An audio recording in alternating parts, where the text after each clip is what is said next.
नमस्कार दोस्तों, हमारी आज की कहानी है परफेक्ट बहू।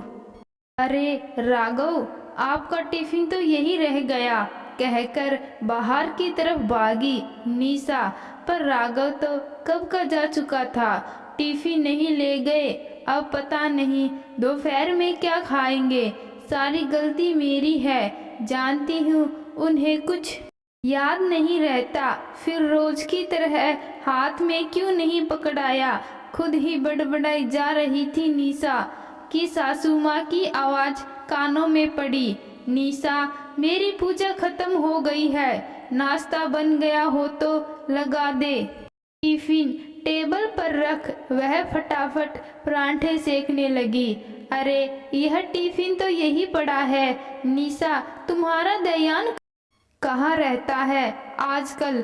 कोई भी काम ठीक से नहीं करती हो। अब मेरा बेटा दिन भर भूखा रहेगा। क्या ऑफिस में सासू माँ ने भी सारा ठीकरा बहू के सिर पर फोड़ दिया? वह तो बुआजी ने संभाल लिया, वरना आफत ही कर देती। सावित्री जी, आज फिर नाश्ते में परांठे? मुझे नहीं खाना, मेरे लिए तो कुछ और बना दो भाभी। देवर अमित ने मुंह बनाते हुए कहा। मेरा मैंगो शेक बन गया क्या भाभी? अपनी स्कूटी की चाबी हिलाते हुए बोली सृष्टि। मम्मी जी, पापा जी को नाश्ते में सब्जी परांठे के अलावा कुछ और नहीं चाहिए। अमित को परांठे नहीं चाहिए, सृष्टि को कोल्ड कॉफी या मैंगो शेक चाहिए होता है।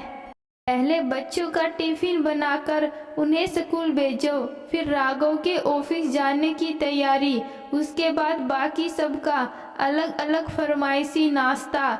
सुबह के वक्त तो बिल्कुल चक्कर गिन्नी सी बन जाती है निशा। मशीन की तरह हाथ चलाती है, फिर भी कुछ न कुछ गड़बड़ हो जाती है। कितने मन से आज राघव की पसंद की भरवा करेले और आलू के पराठे टिफिन में रखे थे। जब भी सामने नजर आ जाती है टेबल पर रखा टिफिन, जैसे उसे बार बार मुंह चिढ़ाने लगता है। नाश्ते के बर्तन टेबल से उठाकर सिंक में रख सबके गंदे कपड़े उठाकर वॉशिंग मशीन में डालने लगी। तभी ध्यान आया, अमित ने बोला था भाभी मेरे कपड़े मशीन में मत डालना। जल्दी से उसके कपड़े अलग कर एक तरफ रखे। इतने में बुआजी उसके पास आकर बोली, निशा बेटा, आपने नाश्ता नहीं किया आज? बस बुआजी, मन ही नहीं कर रहा था कुछ खाने का। इधर आओ, मेरे पास आकर बैठ। अपनी सास की बातों को दिल पर मत ले, नाश्ता कर ले। राघव कोई छोटा बच्चा है जो दिन भर भूखा रहेगा, वह कुछ न कुछ खा लेगा। कैंटीन में तू खुद क्यों अपने आप को परेशान कर रही है? यह ले, मैंने तेरे लिए प्लेट लगा दी है, आकर खा ले। और यह टिफिन का खाना भी निकाल कर टिफिन धोने के लिए दे दे। ऐसे बंद रखा रहेगा तो खाना खराब हो जाएगा। अभी आती हूँ बुआ जी, बस अमित की शर्ट धोकर डाल दूँ, वह बोलकर गया था शाम को पहननी है उसे। बुआ जी ने जबरदस्ती उसे एक पराठा खिला दिया। सच में एक हफ्ता ही हुआ था अभी बुआ जी को यहाँ आए हुए, पर ऐसा लगता था वह राघव की नहीं की ही बुआ जी हैं। पता नहीं क्या हुआ जो किसी से कभी नहीं कहा, बुआ जी के सामने अपने आप बोलती चली गई।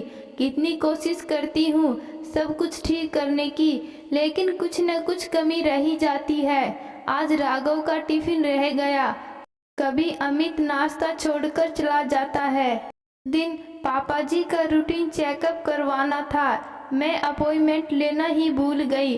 कुछ भी ठीक तरह से नहीं कर पाती हूँ, लगता है जैसी चीजें हाथ से फिसलती चली जा रही हैं। एक को खुश करती हूँ तो दूसरा नाराज हो जाता है।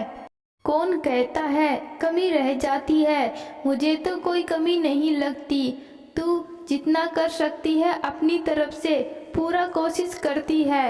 एक बात कहूँ बेटा, गलती किसी की नहीं होती, हम ही परफेक्ट बनने के चक्कर में दुनिया भर का बोझ अपने सिर पर लाद लेते हैं। जैसे तू परफेक्ट बहू परफेक्ट पत्नी, परफेक्ट माँ बनने के चक्कर में खुद को तकलीफ दिए जा रही है।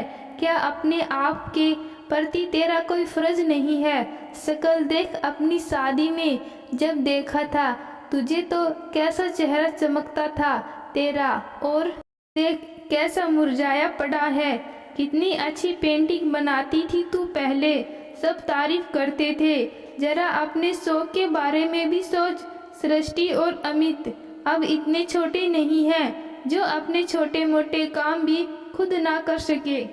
और मेरी भाभी जिसे तुमने इतना आराम दिया है कि अब वह बिस्तर से हिलना भी नहीं चाहती। मुझे एक बात बता, राघव से कभी कोई गलती नहीं होती क्या? उसे खुद अपनी चीज़ों का ध्यान रखना चाहिए। तेरे पास कोई काम नहीं है क्या जो सबकी चीज़ें उनके हाथ में पकड़ाएगी? यह बस एक छोटी सी बात है जो हम सबके साथ अक्सर हो जाती है। ऐसा नहीं है बुआ जी, मम्मी जी ठीक ही तो कह रही हैं। मम्मी जी ठीक ही तो कह रही हैं। मुझे हर चीज़ का ध्यान रखना चाहिए। मैं तो घर में रहती हूँ, राघव को ऑफिस में कितने काम होते हैं, इसलिए रोज मैं ही उनका टिफिन, मोबाइल, वॉलेट सब हाथ में पकड़ाती हूँ। आज भी मैं देने ही जा रही थी कि राघव का कोई फ़ोन आ गया। मैंने सोचा अभी तो उन्हें नाश्ता भी करना है, थोड़ा टाइम लगेगा। तब तक सृष्टि का टॉप प्रेस कर देती हूँ। बस इतने में राघव निकल गए। कोई बात नहीं, अगर कैंटीन का खाना अच्छा नहीं लगेगा तो आगे से खुद भी ध्यान रखेगा। पता है पहले मैं भी बिल्कुल तेरी तरह थी, पागलों की तरह सबको खुश करने में लगी रहती थी। बच्चों और परिवार के लिए खुद को ही भूल गई थी। फिर भी लगता था जैसे कोई भी मुझसे खुश नहीं है। फिर एक दिन अपने आप को आईने में देखा तो लगा क्या यह मैं ही हूँ जो अपने सोने के कपड़े भी बिना प्रेस किए हुए नहीं पहनती थी। आज अपने खाने पहनने का ही कोई होश नहीं है, बस दूसरों की चिंता में ही घुली जा रही हूँ। बस उसी दिन से मैंने सोच लिया जो जैसा है चलने दो, जितना कर सकती हूँ उतना ही करूँगी। हर किसी को खुश करने के चक्कर में खुद की अनदेखी नहीं करूँगी। पता है उस दिन के बाद मैं बहुत खुश रहने लगी, क्योंकि जब मैंने अपना हाथ खींच लिया तो सबने अपने अपने काम करना शुरू कर दिया था। चाय में चीनी ज़्यादा पड़ गई, कोई बात नहीं, एक दिन मीठी चाय पी लो। आज कपड़े धोने का मन नहीं है तो नहीं थी। हमारे पास सिर्फ 2 ही जोड़ी कपड़े तो नहीं होते हैं। कभी सुबह आँख नहीं खुली और बच्चों की स्कूल बस छूट गई तो पहले की तरह दुखी होने के बजाय लगता था चलो आज सब मिलकर कुछ धूम मचाते हैं। हाइजीन की फिक्र छोड़कर कभी कभार बाहर भी घूमने जाकर चाट पकौड़ी खा लेती थी। जब से परफेक्ट बनने का भूत मेरे सिर से उतरा है, सच में जिंदगी का मजा आने लगा। अब मैं सबकी खुशी के साथ अपनी खुशी का भी ध्यान रखती हूँ। बस जैसे तुम लोगों से मिलने का हुआ तो फटाफट टिकट कराकर चली आई। तेरा फूफा जी से कह दिया थोड़े दिन तुम भी अपने दोस्त यारों के संग आज़ादी का मजा ले लो। मेरी मान तो तू भी यह परफेक्ट बनने का भूत अपने सिर से उतार दे। जो तब बन रहा है बना, जिसको नहीं पसंद है अपने आप बना ले या बाई से बनवा ले। मशीन के धुले कपड़े नहीं पसंद तो खुद धो ले, तुम कोई मशीन थोड़ी न है। बड़े छोटे मोटे काम जैसे सब्जी काटना वगैरह अपनी सास को भी दे दिया कर, वरना जंग लग जाएगा उसके शरीर में।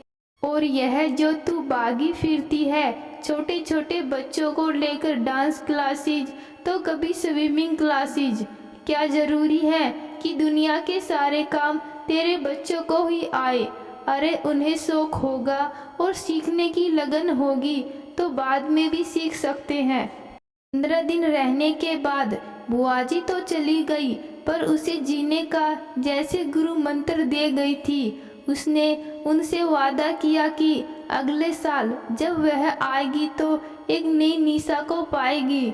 जानती थी आगे का सफ़र आसान नहीं है, एकदम से कोई चमत्कार नहीं जाएगा।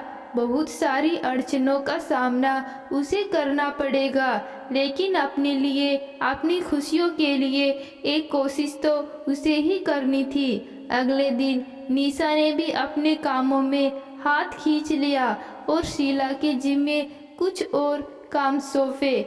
सासू माँ, ननद, देवर को बुरा तो लगा, निशा ने इन बातों को गौर नहीं किया। बच्चों को स्कूल से लाते वक्त अपने लिए पेंटिंग का सामान जैसे रंग और ब्रश वगैरह खरीद और जुट गई अपनी कोशिशों को अंजाम देने। तो दोस्तों, आज की कहानी आपको कैसी लगी कमेंट बॉक्स में ज़रूर बताना। धन्यवाद।